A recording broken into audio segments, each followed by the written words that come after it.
আরও একটা নতুন ভিডিও নিয়ে চলে এলাম। এএমএস পলিটেকনিক কলেজ কীভাবে যাবে এই ভিডিওর মাধ্যমে জেনে যাবে। আগের একটা ভিডিও করছি সেম, কিন্তু অনেকে বুঝতে পারেনি, কিন্তু এই ভিডিওতে আরও পরিষ্কারভাবে তোমাদেরকে জানিয়ে দেবো। তো প্রথমেই বলে দিই, যারা ব্যান্ডেলে আসলে, ব্যান্ডেল মানে বর্ধমান লাইন বা আসানসোল যেদিক দিয়ে আসছো, ব্যান্ডেলে আসলে তোমাদের সুবিধা হবে, বা হাওড়াও গেলেও তোমাদের সুবিধা হবে। তো প্রথমে বলি, ব্যান্ডেলে যদি আসো, তো ব্যান্ডেলে আসার পর তোমাদেরকে ব্যান্ডেল থেকে যেতে হবে নৈহাটি লোকাল ধরতে হবে। নৈহাটি থেকে তোমরা যাবা ব্যারাকপুর, ও মোটামুটি 30 মিনিট মতন সময় লাগবে।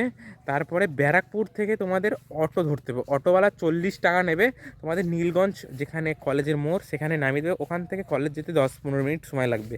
তাছাড়া এই ব্যারাকপুরেই নামার পর আর একটা উপায় হচ্ছে বাস এখন বন্ধ আছে, ভোটের পর চালু হবে 81 বাস, যেটা এখন বন্ধ রয়েছে। তো বাসে যেতে পারবে না, 4 তারিখের পর মনে হয় বাস চালু হবে। হ্যাঁ, তার আগেও যদি চালু হয়ে সেটা তোমাদের ওখানে খবর নিয়ে যেতে হবে, মানে পরপরই বাস রয়েছে বললো। তো অটোতে যেতে পারবা যে দিক দিয়ে যাও। তারপরে যে 2 নম্বর রুট হচ্ছে শেওড়াফুলি দিয়ে যাওয়ার। শেওড়াফুলি দিয়ে যাওয়ার যে রুটটা হচ্ছে, তোমরা ব্যান্ডেল থেকে শেওড়াফুলি যাবা, তারপরে শেওড়াফুলি থেকে ঘাট পার হতে হবে। ঘাট পার হওয়ার পর তোমরা অটো ধরতে হবে সেম ওখানেও। অটোতে এবার চাইবে হচ্ছে, তুমি যদি 2 জন থাকো বা 3 জন থাকো, 80 টাকা কি এরকম চাইবে। আর যদি বেশি সংখ্যক লোক থাকো হয়তো 50 টাকা চাইবে। এইটা আমার জানা নেই কত টাকা চাইবে। 80 টাকা করে গিয়েছে আমার দাদারা বললো, যারা গিয়েছে 2 জন ছিল ওরা। আর বাস এইখানেও আছে, কিন্তু বাস এখন বন্ধ, ভোটের পর এখানেও চালু হবে। মানে তুমি ব্যারাকপুর দিয়েও যাও, কি বারাসাত দিয়ে যাও, কি শেওড়াফুলি দিয়েও যাও, বাস আছে, কিন্তু বাস এখন বন্ধ আছে। তারপরে এইটা হচ্ছে সেম নীলগঞ্জেও নামাবে। যে মানে তোমরা নীলগঞ্জ থেকে কোথায় যেতে হবে সেটা আগে ভিডিওতে দেখে নেবা, পিন কমেন্টে দেওয়া থাকবে। তারপরে হচ্ছে 3 নম্বর রুট, যেটা আমার জানাই 3টে রাস্তা। 3 নম্বর রুট হচ্ছে, প্রথমে ব্যান্ডেল বা হাওড়ায় গেলা, হাওড়াতেই মানে পৌঁছাতে হবে। হাওড়া থেকে বেরিয়ে মেট্রো ধরে নিতে হবে। মেট্রো ধরার পর তোমরা মেট্রো ধরে যেতে হবে শিয়ালদা 4টে মেট্রো স্টেশন পরে শিয়ালদা ঢুকবে। শিয়ালদাতে নেমে শিয়ালদায় গিয়ে কাউকে জিজ্ঞেস করে নিতে হবে ক নম্বর প্ল্যাটফর্ম থেকে বারাসাতে ট্রেন ছাড়ে। তো আমি 10 নম্বর প্ল্যাটফর্মে আমাদের ট্রেন ছিল বারাসাতে, আমি যখন গিয়েছি।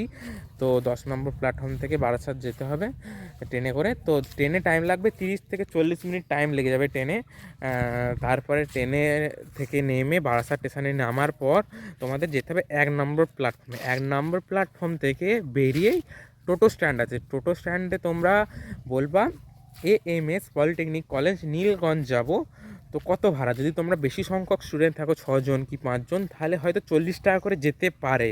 আর যদি 3 জন থাকো, তাহলে 4 জন থাকলেও তোমাদের কাছে 300 টাকা চাইবে। তো এটা ছাড়া আলাদার একটা উপায় হচ্ছে, ওইখান থেকেই তোমরা টোটোওয়ালাদের বলবো হালা বটতলা যাব। হালা বটতলা যেতে 15 থেকে 10 মিনিট টাইম কি 20 মিনিট টাইম লাগবে। টাকা হয়তো 10-15 টাকা কি 20 টাকা নেবে। তো ওইখানে পৌঁছে যাওয়ার পর তারপরে তোমরা অটো ধরে নেবো। অটো থাকবে, অটোওয়ালাদের বলবো নীলগঞ্জ এএমএস পলিটেকনিক কলেজ যাব, 20 টাকা ভাড়া নেবে, 25 থেকে 30 মিনিট সময় লাগবে এখানেও।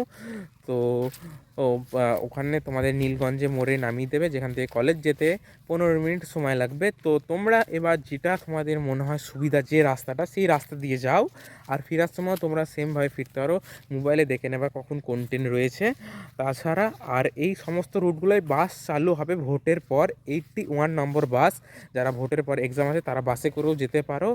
তাছাড়া এমনি অটো তো রয়েছেই তোমাদের, বাস ছাড়া আলাদা অপশন। তো যেটা তোমাদের সুবিধা হবে সেম সেইভাবে যাও, আর ব্যাকও করো সেইভাবেই।